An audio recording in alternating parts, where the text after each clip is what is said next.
Ukraine just announced that Russia launched an intercontinental ballistic missile for the first time in the war. Kyiv says Russia has launched an intercontinental ballistic missile in a morning attack on Ukraine. This marks the first time Moscow has used such a powerful long-range missile during the nearly 3-year war.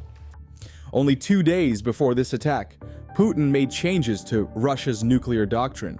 This has raised speculations that the strike may have been a pre-planned action from Moscow. Did Russia really launch an ICBM in Ukraine? And how will the United States respond to this attack? On the 21st of November, Ukrainian Air Force reported that Russia had launched an international ballistic missile on critical infrastructures in Ukraine. Ukraine's Air Force says the Russian attack targeted enterprises and critical infrastructure in the central eastern city of Dnipro. The military said it shot down 6 cruise missiles launched by Russia. It is unclear if the attack caused any damage, but the regional governor says the strikes set off fires in Dnipro. Although the missile type has not been specified, reports from Ukrainska Pravda and the Financial Times suggest the use of an RS-26 Rubezh medium-range missile.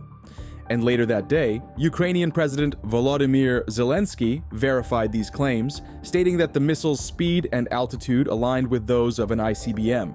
Сьогодні була нова російська ракета. Всі характеристики, швидкість, висота міжконтинентальної балістичної. This strike from Russia's military is widely seen as a response to Ukraine's recent success in targeting strategic Russian positions using Western missiles. On the 19th of November, Ukraine fired several US-made long-range missiles into Russia for the first time. Although Moscow was able to intercept 5 of these missiles, the last one struck a military depot in Russian city Kharkiv in the Bryansk region.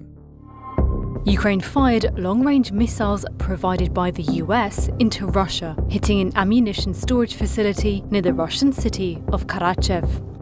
The Kremlin had previously warned that such an attack would mark a major escalation, and after the strike, Putin made amendments to Russia's nuclear doctrine, giving it the right to use nuclear weapons whenever it deemed fit, and without any limitations. The use of an ICBM, if confirmed, would mean that Russia has already begun following the new doctrine, and a strong retaliatory message to Ukraine. For now, there are doubts about whether an ICBM was actually used, as early Western assessments and expert opinions remain cautious. Security experts have highlighted how serious it is to use an ICBM in a military conflict. These missiles are primarily designed to carry nuclear warheads across continents and are central to any nation's nuclear deterrence system. These missiles have a range of thousands of kilometers and can be used for delivering nuclear warheads. If Russia really used an ICBM, it would be the first time such a weapon has been used in conventional warfare, raising serious concerns on how much worse this war will become. However, Pavel Podvig, a research analyst at the United Nations Institute for Disarmament Research, urges caution. He explained that the RS-26 Rubezh is technically a medium-range missile, not an intercontinental one. And this classification debate has been going on for years. In 2015, Russia argued that the Rubezh had intercontinental capabilities, while the US argued that it could hit targets at a distance less than 5.5 thousand kilometers. This led to the US accusing Moscow of violating the Intermediate Range Nuclear Forces Treaty, which states that parties could not develop missiles with a range of 500 to 5.5 thousand kilometers. Podvig also stated that Russia stopped the Rubezh development program in 2018, further casting doubt on its operational status. Podvig also highlighted a critical procedural point for launching an intercontinental ballistic missile, which states that the US must be notified at least 24 hours in advance. This is to prevent the US from launching missile strikes in response. However, there is no confirmation that Washington received such a notification, so it's still uncertain if Russia really launched the missiles. And it gets even more uncertain when Western officials gave very conflicting reports on the missile strike. Following the strike, the American television channel ABC News, citing a source among Western officials, reported that a conventional ballistic missile was used to attack the Dnieper, while the British Defense Secretary John Healey, citing unconfirmed reports, stated that Russia had launched a ballistic missile they had been preparing for several months.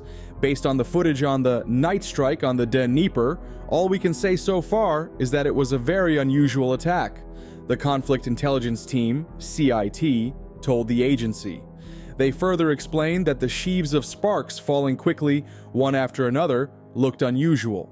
An analyst explained that, taken together, the videos of the landings, photos of the aftermath of the launch, and the debris indicate that this is some kind of ballistic missile, apparently with a multiple warhead.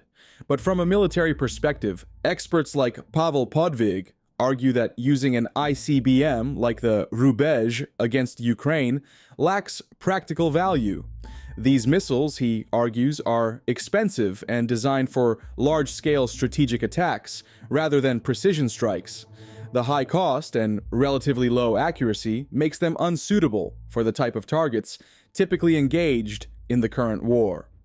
For now, experts and analysts continue to debate the nature of the missile, with conflicting reports suggesting it may have been a conventional ballistic missile or a reclassification of the RS-26 Rubezh. But while the debate on whether or not Russia used an intercontinental missile is going on, Putin is secretly reconquering the lands captured by the Ukrainians.